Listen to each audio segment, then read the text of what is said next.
మీ ఎలాంటి వ్యాపార ప్రకటనలకైనా వెంటనే మా ఛానల్ సంప్రదించండి. హాయ్ హలో నమస్తే, welcome back to our channel. నేను శిరీష. ఈరోజు మనతో పాటు ఉన్నారు పంచగవ్య విభూషణ్ వైద్యరత్న డాక్టర్ అనంత్ కుమార్ గారు. సార్తో మాట్లాడదాం. నమస్తే సార్. ఓం నమస్తే జీ, వందే గోమాత్రం. సార్, ఇప్పుడు నాడీ చికిత్స, అసలు నాడీ చికిత్స అంటే ఏంటి సార్? అసలు ఇప్పుడు ఇది మా యొక్క సబ్జెక్ట్ లోపల పంచగవ్యాలు ఏవైతే ఆవు యొక్క సంబంధించిన పంచగవ్యాలతో మాకు ట్రీట్మెంట్ నేర్పుతారు. ఆ నేర్పే విషయం లోపలనే ఇది ఇంకో సబ్జెక్ట్ అండి. దీని లోపల నాడీ చికిత్స అనేసి అంటున్నాం. అసలు నాడీ అనేసి అంటే మన బాడీ లోపల ఉన్న నాడీ వ్యవస్థ ఏదైతే ఉన్నదో అది ఎలా పనిచేస్తుంది ఏంది అని దీని లోపల మేము డీటెయిల్గా తెలుసుకోగలుగుతాము. అయితే నాడులలో శరీరం లోపల 5 నుంచి 6 నాడులు ఇంపార్టెంట్ అండి. నాడీ స్థానాలు ఉన్నాయి. ఒకటి టెంపుల్ ఏరియా, తర్వాత మెడలకు సరౌండింగ్స్ ఇక్కడ, తర్వాత వచ్చి చేతులకు, ఆడవారికి అయితే లెఫ్ట్, మగవారి అయితే రైట్, తర్వాత వచ్చి కాళ్ళ స్థానము అండ్ జాంగ స్థానము. ఇలా మీకు వేరు వేరు స్థానాల లోపల నాడులు కొట్టుకుంటాయి అన్నట్టు. ఈ నాడులు కొట్టుకునే విధానం లోపల మనం చూస్తాము. దీని లోపల వాత కఫ పిత్తాలని చేసి నాడీ వ్యవస్థని 3 భాగాలుగా విభజించారు గురుగారు. ఎవరు గురుగారు అనేసి అంటే మహర్షులు ఉన్నారు. దాని లోపల ముఖ్యులు చరక మహర్షి, తర్వాత వచ్చేసి మహర్షి వాగ్భట్టాచార్యులు అష్టాంగ హృదయంని రాశారు. మా చరక సంహిత లోపల ఏం చేసిండ్రు, మీకు సూత్రప్రాయంగా ఇచ్చిండ్రు. ఏం చేస్తే రోగం ఎలా తగ్గుతుంది అనేసి ఇచ్చిండ్రు. ఆ ఫార్ములా అనేది ఫార్ములాస్ ఇచ్చిండ్రు.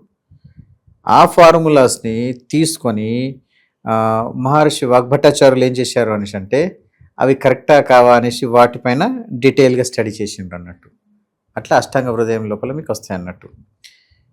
తర్వాత వచ్చేసి ఈ నాడీ వ్యవస్థ ఇవి ఎలా పనిచేస్తుంది ఏంది అని చెప్పడానికి శల్యచికిత్స అంటే ఆపరేషన్స్. ఇది ఎవరు చేసిండ్రు? మహర్షి సుశ్రుతుల వారు చేశారు. అంటే ఇవి రెండిటికి లొంగనప్పుడు ఖచ్చితంగా శల్యచికిత్స అంటే కొయ్యడము, కుట్టడము లాంటి ఏవైతే ఉన్నాయో సుశ్రుతుల వారు చేసిండ్రు అన్నట్టు. ఇప్పుడు ఇవన్నీ చేసిన ఎవరు? మన భారతదేశం లోపల ప్రాచీన నాగరికత లోపల అయిన భాగాలేవి. అంటే మన వైద్య విధానం చాలా పురాతనమైనది. అయితే ఇక్కడ ఏం చేసిండ్రు అనేసి అంటే ఫస్ట్ ప్రయారిటీ మీద అలోపతిని ఇచ్చారు, సెకండ్ ప్రయారిటీ మీద ఆయుర్వేద ఇచ్చారు. అయితే ఇప్పుడు నేను చెప్పిన దాన్ని బట్టి ఏది ముందు ఉండాలి? ఆయుర్వేదం ముందు ఉండాలి. ఎందుకంటే ఆయుర్వేదమే మొత్తం ప్రపంచానికి తెలియజెప్పింది.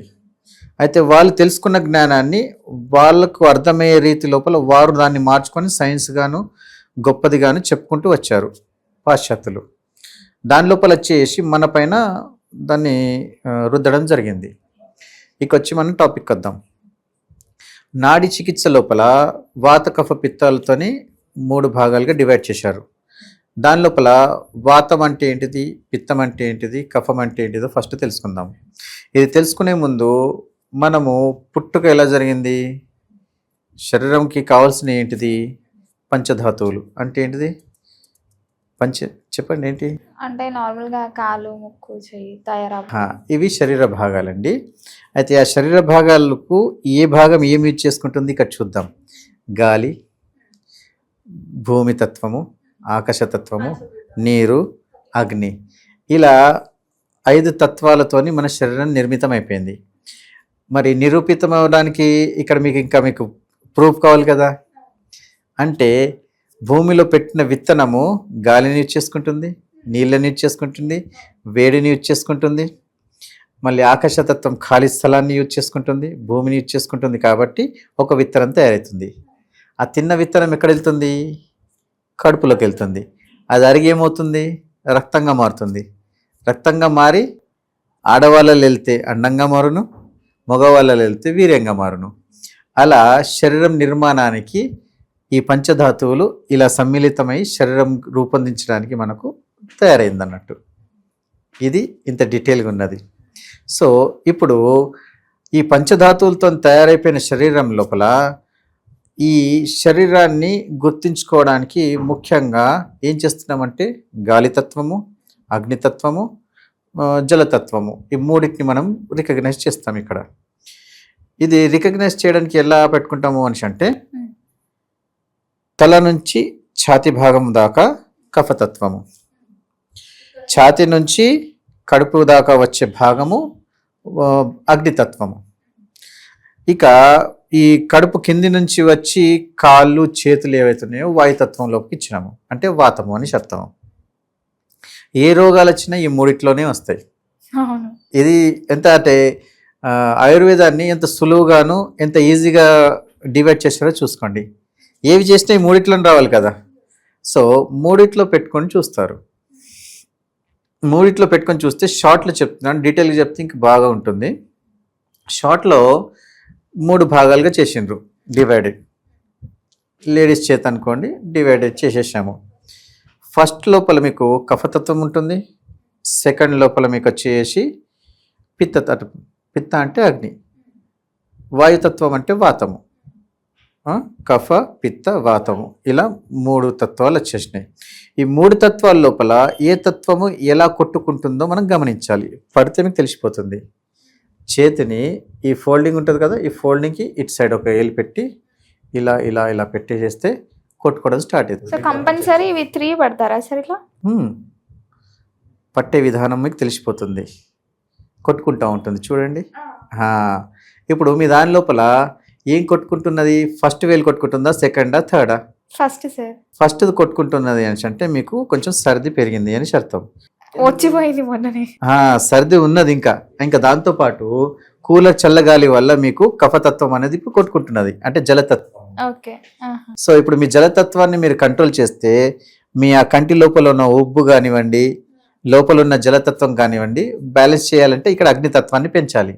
అంటే ఇప్పుడు మనం ఏం చేస్తాం, సులువుగా గో అర్కులు తీసుకోవచ్చు. అవును. గో అర్క్ ఏం చేస్తుంది, హీట్ పెంచేసి సెట్ చేస్తుంది కాబట్టి అదొకటి. తర్వాత వచ్చి దేని లోపల ఉంటుంది మీకు సొంటి మిరియాలు. అవును. సొంటి మిరియాలు అండ్ కొంచెం బెల్లము, ఇది తీసుకున్నా కానీ మీ ఆ ప్రాబ్లం సాల్వ్ అయిపోతుంది, అంటే బ్యాలెన్స్ చేస్తుంది అన్నట్టు. అంటే ఈజీగా తెలుసుకోవచ్చు మనం. చూడండి చెప్తున్నాను కదా, అంటే ఇది జస్ట్ అలా తెలుసుకోవడానికి మీకు చెప్తున్నాను. దీని లోపల ఇంకా డీటెయిల్ ఉంటుంది. మళ్ళీ ఈ కఫతత్వాన్ని మళ్ళీ 3 భాగాలుగా విభజిస్తాము. ఆ 3 భాగాల లోపల మళ్ళీ ఆ 3 లోపల మళ్ళీ 3 భాగాలుగా మళ్ళీ విభజించుకుంటూ పోతాం. ఇంత సూక్ష్మంగా చూస్తారు అన్నట్టు. అంటే మీకు కనిపించేది ఇవి 3 కనిపిస్తున్నాయి కదా, ఈ 3 లోపల 9 అయితే 9 మళ్ళీ 9లో మళ్ళీ డివైడ్ చేసుకుంటూ పోలేం. అట్లా చేసుకుంటే మీరు డీటెయిల్గా వెళ్ళిపోతారు అన్నట్టు. అంటే శరీరంలో ఏ పార్ట్ ఏమి ఇబ్బంది పెడుతుందో మనకు తెలిసిపోతుంది ఇక్కడ. కొంచెం మనం ఇంట్లో ఏదైనా తెచ్చుకో. ఇప్పుడు మీకు తెలుసుకోవడానికి ఇప్పుడు ఎంత ఈజీగా ఉంది. ఇప్పుడు నెక్స్ట్ ఒకవేళ సెకండ్ లోపల మీకు బాగా కొట్టుకుంటుంది అనేసి అంటే మీకు అప్పుడు కడుపు లోపల ఆకలి అవుతుంది అని అర్థం. దాని లోపల కొట్టుకున్న దాని లోపల ఇట్ సైడ్ భాగం కొట్టుకుంటున్నది అనేసి అనుకున్నాను అనుకోండి, అప్పుడు మీకు మూత్రము వాష్రూమ్కి వెళ్ళాలని అర్థం. దాని మధ్యలో కొట్టుకుంటుంది అనేసి అనుకోండి, విపరీతంగా ఆకలి అవుతుంది అనేసి అర్థం. అంటే ఈ ఏళ్ళు మధ్యలోనే ఈ 3 భాగాలు చేస్తాం. మళ్ళీ దీని లోపల అంటే దీని లోపల కొట్టుకోవడం లోపల ఎంత కొట్టుకుంటుంది అనేసి, మళ్ళీ దీని లోపల కొట్టుకోవడం లోపల గతి మారుతూ ఉంటుంది. కప్ప గతి ఉందా, పాము గతి ఉందా, బాగా స్టడీ చేస్తే ఇవన్నీ డీటెయిల్స్ వస్తాయి. ఇప్పుడు మీకు చెప్పడానికి ఏంది కారణం మనిషి అంటే, ఏది ఎలా గతి కొట్టుకుంటుందో అలా చూసుకున్నాం అనుకోండి, మధ్య వేల లోపలనే మనం చూసుకొని అక్కడ గతి మారిపోతూ ఉంటే అప్పుడు పీరియడ్స్లో సమస్య ఎన్ని రోజుల నుంచి వస్తుంది, ఎంత వస్తుందో చెప్పేస్తాము. ఇంకా డీటెయిల్గా చేస్తే నెల క్రితం నువ్వు ఏం భోజనం చేసినావు, నిన్న రాత్రి ఏం భోజనం చేసినావు కూడా చెప్తావు, నీకు అడగకుండా చెప్పిస్తాం. మళ్ళీ మొన్న రాత్రి ఏం తిన్నావు, వారం క్రితం ఏం తిన్నావు, అది కూడా చెప్పొచ్చు మనం. అంటే అంత డీటెయిల్గా ఉంటుంది అన్నట్టు దీంట్లో స్టడీ. దాని తర్వాత ఈ థర్డ్ వన్లో మీకు కొట్టుకుంటుంది అనుకోండి, చూడండి ఇటు సైడ్ ఇది ఉంగరపు వేలు కొట్టుకుంటుంది అనుకోండి. నాకైతే లేదు. ఉంగరపు వేలు కొట్టుకుంటుంది అనేసి అంటే వాత ప్రవృత్తి. అప్పుడు ఏమవుతుంది, వాతానికి శరీరం లోనైపోయినప్పుడు డ్రైనెస్ వస్తుంది. తర్వాత తెలియకుండానే శరీరము కాలు కొట్టుకుంటా ఉంటారు కొంతమంది. ఒక్కొక్కసారి అది వాతం పెరుగుతే అవుతుంది. వాతం పెరుగుతుంటే అవుతుందా అనుకోకుండా కాలు ఊపుతారు కదా, శరీరం లోపల వాతం పెరిగినట్టు అన్నట్టు. బాడీలోకి ఎక్సెస్ అయింది కదా, తీసేయాలి అది అనుకుంటుంది బాడీ. దానికి ఏం చేస్తారు, వావిలాకుల్ని వేడి చేసి దాంతో స్నానం చేస్తే వాతం. నార్మల్ గా ప్రెగ్నెన్సీ లేడీస్ కూడా వావిలాకు ఉడికిచ్చి చేస్తారు. దీని లోపల ఇంకేం చేస్తారు, వేడి వేడి ఆవు నెయ్యి అంటే గోరువెచ్చగా చేసి వేడి వేడి అన్నం లోపల ఎల్లిపాయ కారం వేసుకొని తింటారు. దానివల్ల ఏమవుతుంది, వాత నివృత్తి అవుతుంది. ఇక్కడ మీకు సింపుల్ ఉంది కదా. అంటే ఇలా చిన్న చిన్న వీటితోనే ముందు కాలం లోపల శరీరాన్ని బ్యాలెన్స్ చేసేవాళ్ళు. ఇప్పుడు ప్రెగ్నెన్సీ అయిపోయిన తర్వాత వాళ్ళ వాతం పెరిగింది అనుకోండి, ఇప్పుడేం కాదు, వాళ్ళు ఏజ్ వీక్ అయిపోతారు చూసిండ్రు ఒక టైంలో వచ్చిన తర్వాత, అప్పుడు వాళ్ళ కాళ్ళు వంకర్లు పోవడము ఈ వాతం వల్ల అప్పుడు ఇస్తుంది అంటుంటారు ఫ్యూచర్ లో నీకు వాతం వచ్చే ఛాన్స్ ఛాన్సెస్ ఉన్నాయంటారు కదా. కారణం ఇదే. అందుకోసం ఏం చేస్తారు, చెవులో దూది పెడతారు. ఎండాకాలంలో ఉన్నా కానీ దూది పెడతారు, గరం మూస్తారు, ఎల్లిపాయ కారం అన్నం పెడతారు ఆ 15 నెల రోజులు కంపల్సరీ. అలా చేయడం వల్ల ముసలితనం లోపల ఇంకా గట్టిగా ఉంటారు.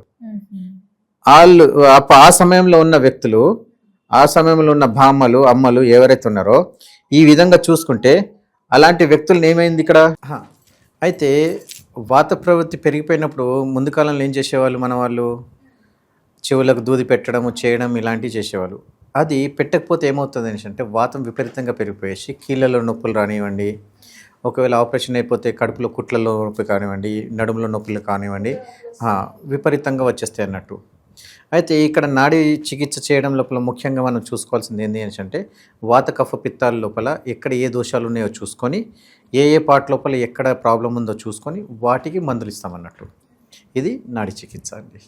సార్ ఓవరాల్గా అసలు నాడీ చికిత్స అంటే ఏంటో చాలా బ్రీఫ్గా చెప్పారు. Thank you so much. Om నమస్తే జీ, వందే గోమాతరం.